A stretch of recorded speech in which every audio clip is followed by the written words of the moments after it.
오늘 다시 뜨거운 열정의 사람으로라는 큰 주제의 마지막 말씀을 위해서 주후 64년 7월 19일 로마에서 있었던 일을 여러분에게 소개하려고 합니다. 64년 7월 19일 로마의 한 기름 창고에서 우연히 작은 화재가 일어났습니다.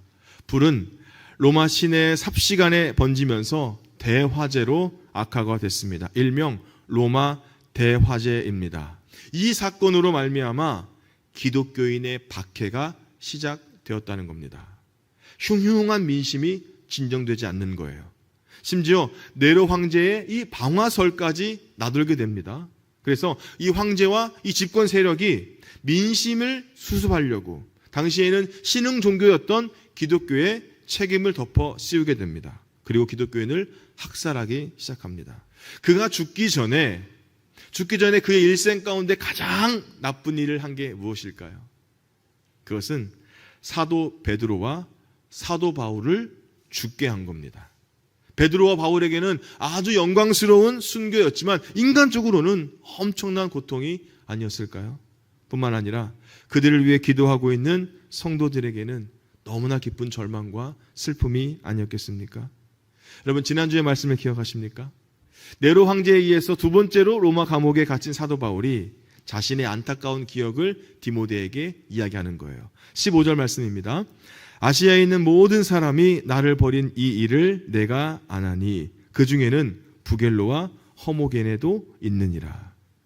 바울에 의해서 에베소 교회를 섬기는 일을 맡은 디모데가 다시 부릴 듯하게 해야만 했는데요. 왜냐하면 그는 두려움의 먼지가 쌓였기 때문이에요. 어느 정도는 바울이 겪고 있는 이 일, 감옥에 갇혀서 고통당하고 어려움 당하는 이 일을 부끄러워하는 겁니다. 이런 디모데를 바울이 격려하는 거예요. 바로 복음, 죽음을 죽인 십자가와 생명을 살린 부활을 전도하는 사명이 디모데에게 있어야만 했다는 겁니다. 그래서 사도 바울은 자신이 겪고 있는 일을 통해서 디모데를 이렇게 격려하는 겁니다. 그는 그대도 알다시피 아시아에 있는 사람들이 모두 다 나를 버렸습니다 라고 말합니다.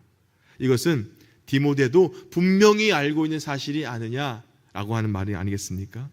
다른 사람에게서, 그것도 그래서는 안 될 사람에게서 버림받는다는 것, 매우 가슴 아픈 일이 아닙니까? 그런데 다른 사람에게서 버림받는 것은 너무나 안타깝지만 때로는 우리가 살아가면서 있을 수 있는 일은 아닙니까? 다윗 왕을 기억하시나요? 가장 가까운 사람에게서 버림을 받은 겁니다. 그는 자신이 아끼는 아들 압살롬이 군대를 거느리고 공격하자 서둘러서 예루살렘 왕궁에서 눈물을 흘리면서 신발도 못 신고 도망쳐야만 했습니다.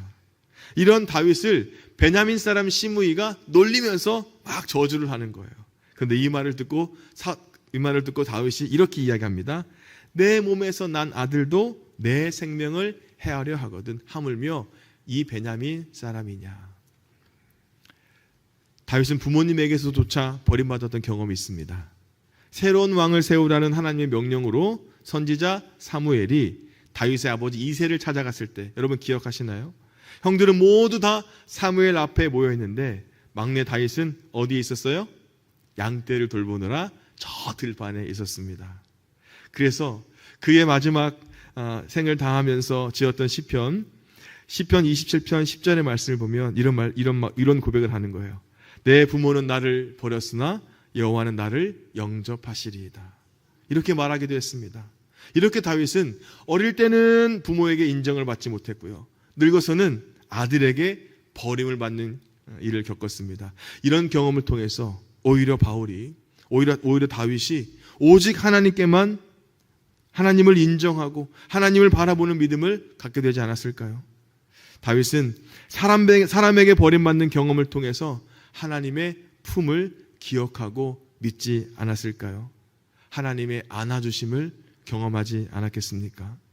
하나님의 안아주심, 오늘 이 한 가지를 분명하게 기억하시기를 주님의 이름으로 축복합니다.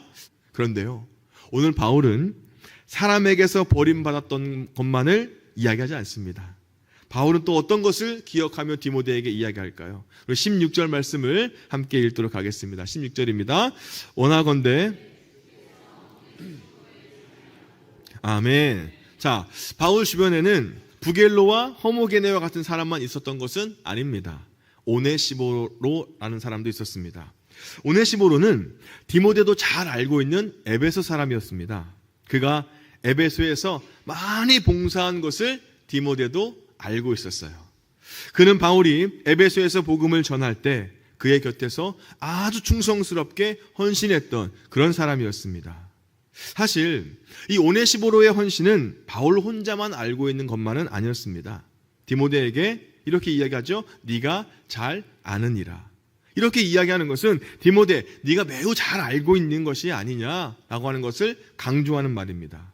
바울을 버리고 등을 돌린 사람만 있는 것이 아니라 또한 그에게 손을 내밀어주고 잡아주고 믿어주고 섬겨준 사람이 있었다는 이야기입니다.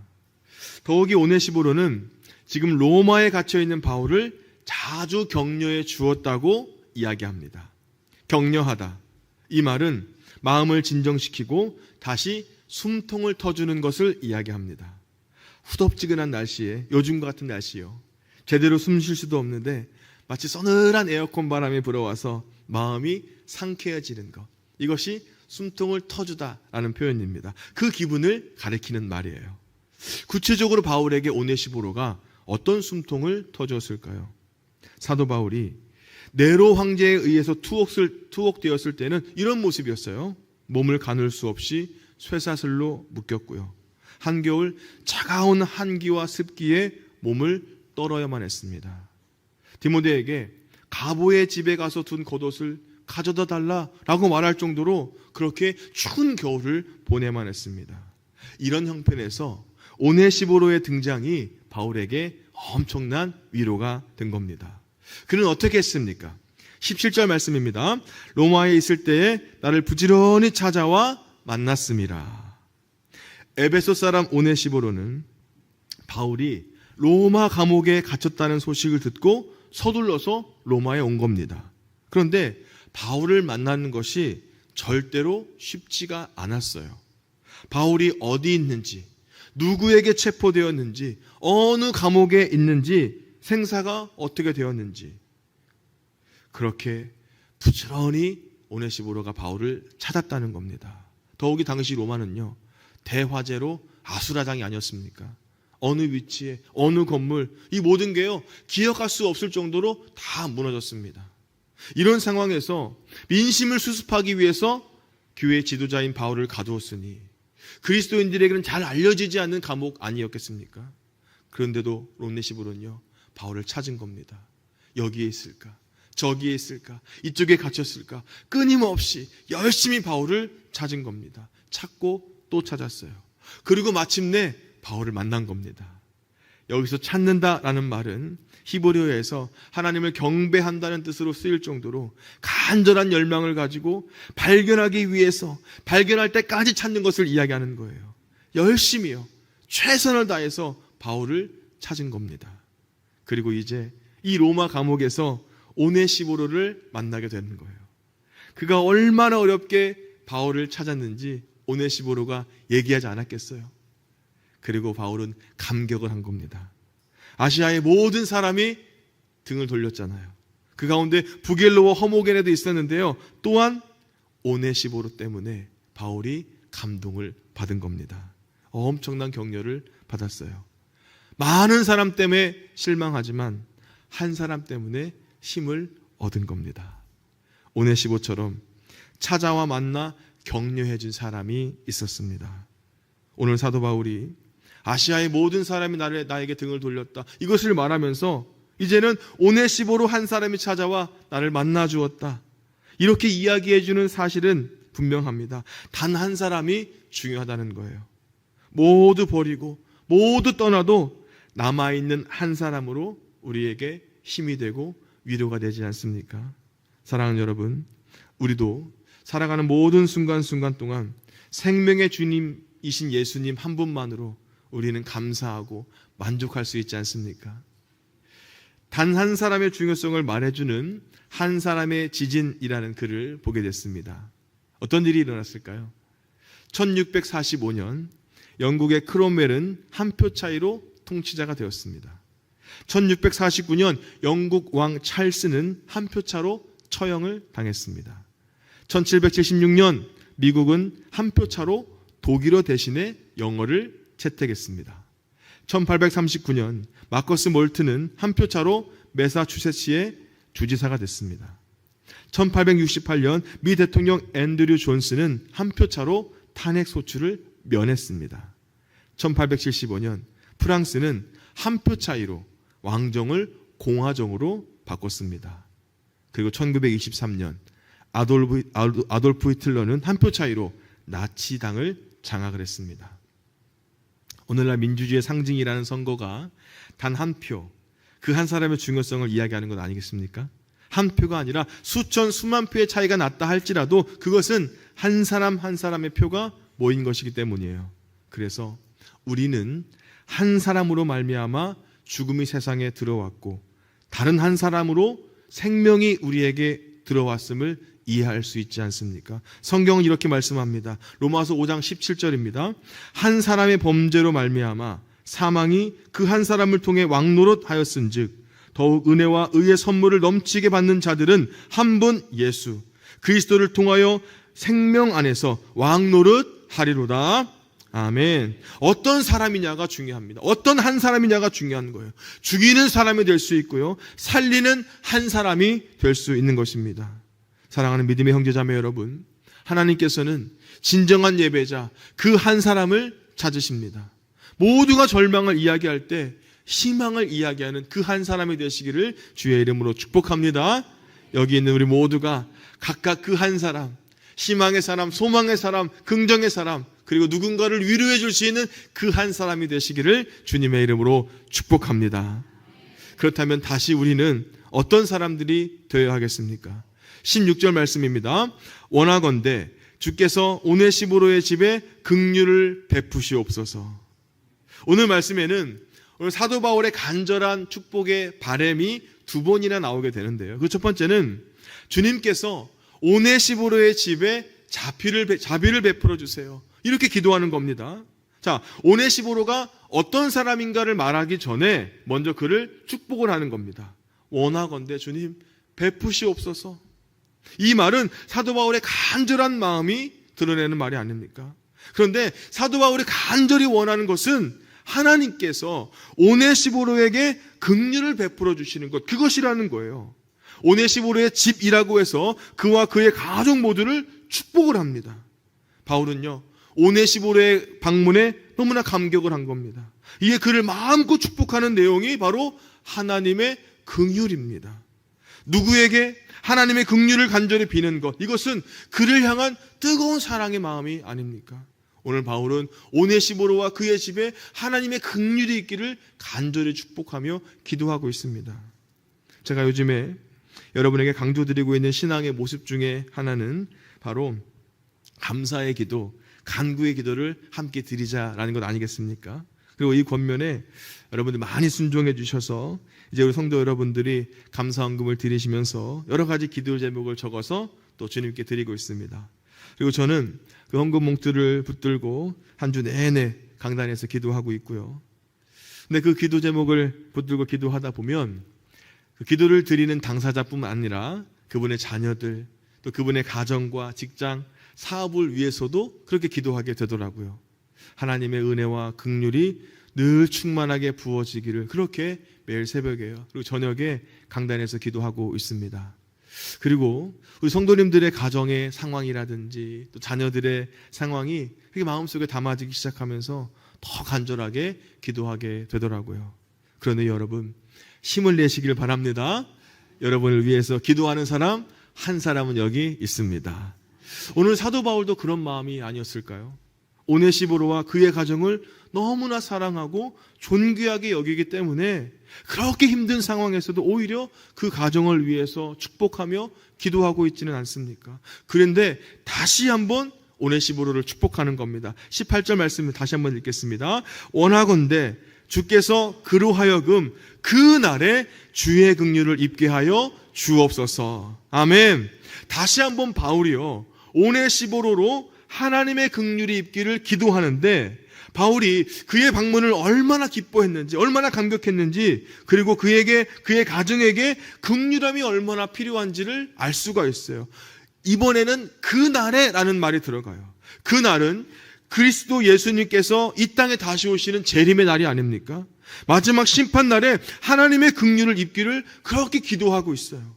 앞서 바울은 오네시모로와 그의 가족이 하나님의 돌보심이 있기를 그렇게 축복하면서 기도합니다. 그리고 세상의 마지막 날에 하나님의 돌보심을 받기를 축복하고 기도하고 있어요.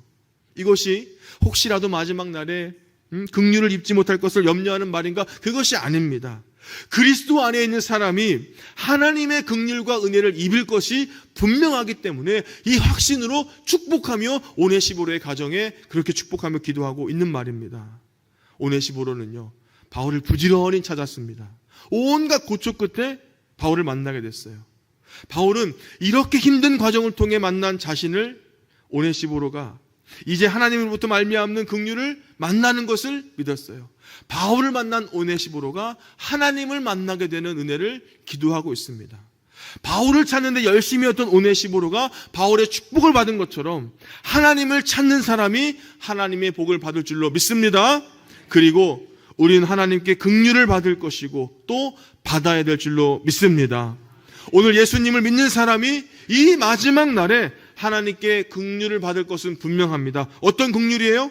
그것은 우리 주 예수 그리스도로 말미암는 구원이고요, 영원한 생명입니다. 그래서 예수님 이렇게 말씀하시는 겁니다. 요한복음 5장 24절입니다. 내가 진실로 진실로 너희에게 이르노니 내 말을 듣고 또 나를 보내신 이를 믿는 자는 영생을 얻었고 심판에 이르지 아니하나니 사망에서 생명으로 옮겨졌느니라. 아멘. 이 말씀이 이미 하늘에서 이루어졌다는 겁니다. 그 긍휼을 우리가 받아야 된다는 말씀이에요. 뿐만 아니라 이 땅에서 이루어지기를 바울은 축복하고 있어요. 예수님께서도 우리에게 이런 말씀하셨습니다. 마태복음 6장 10절입니다. 나라가 임하시오며 뜻이 하늘에서 이루어진 것 같이 땅에서도 이루어지리다. 아멘. 요한 사도가요, 사랑하는 자여 내 영혼이 잘됨 같이 내가 범사에 잘되고 강건하기를 내가 간구하노라. 우리는 마지막 날에 하나님께 긍휼을 얻으심을 받는 믿음의 사람인 줄로 믿습니다. 그런데요, 오늘 그 긍휼하심을 받는 사람이 이 땅에 오늘의 때를 살아가는 우리에게 또 다른 긍휼이 있다는 겁니다. 하나님의 그 사랑이 다시 한번, 그 긍휼이 다시 한번 우리에게 이 땅을 살아가는 동안 충만하게 임하게 된다는 말씀이에요. 왜요? 이미 우리는 하나님의 긍휼함을 받았기 때문이에요. 그리고 우리는 누군가에게 긍휼함을 받은 사람들이기 때문입니다.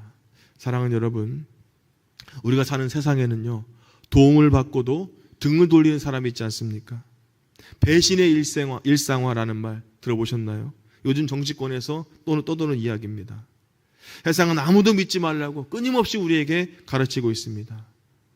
아무도 믿을 수 없기에 하나님까지 믿지 않으면 마귀가 노래를 부르지 않겠습니까? 그런데요, 반대로 아무도 믿을 수 없기에 하나님 앞에 우리가 엎드린다면, 오직 하나님을 신뢰할 수 있다면 그것이 또한 하나님께 받은 긍휼이 아니겠습니까? 예수님을 믿음으로 마지막 날에 긍휼히 여김을 받는 사람들은 오늘 우리가 살아가는 이 때도 긍휼히 여김을 받는다는 것, 여러분 꼭 믿으시길 주의 이름으로 축복합니다.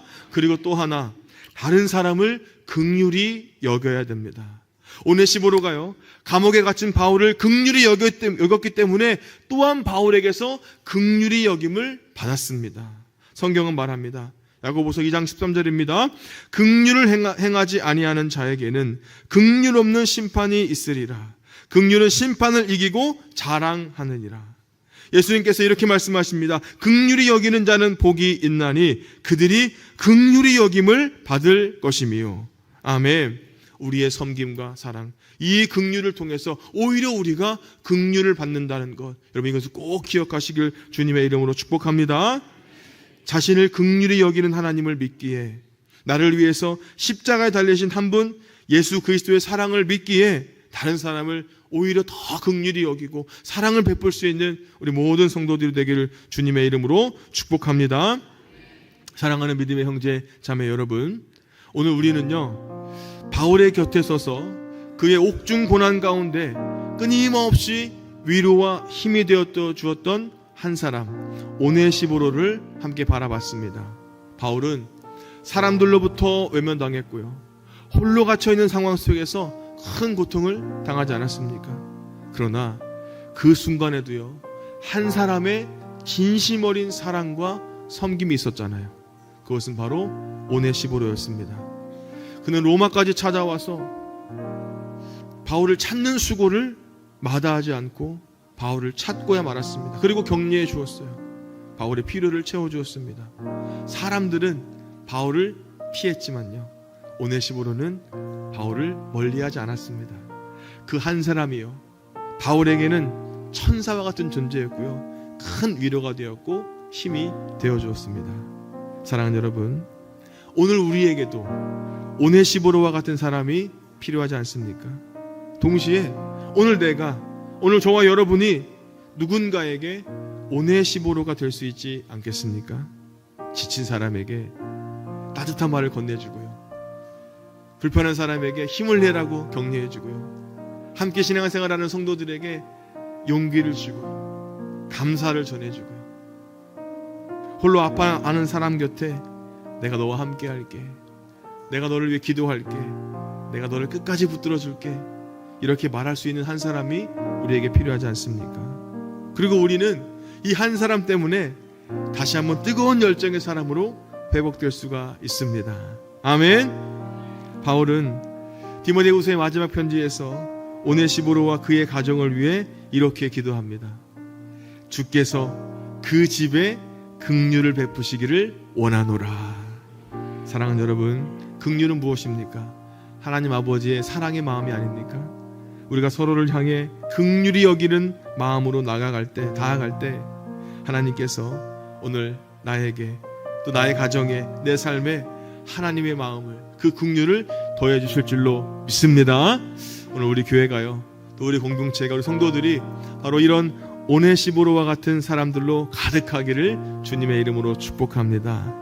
이렇게 누군가를 위로하고 세워줄 수 있는 믿음의 사람이 될 때 하나님은 우리를 통해 새로운 역사를 이루어 가실 줄로 믿습니다. 그래서요, 다시 한번 뜨거운 열정의 사람이 되어서 누군가에게 긍휼을 베풀어주고 또 하나님의 긍휼을 받는 믿음의 사람들이 되시기를 주님의 이름으로 축복합니다.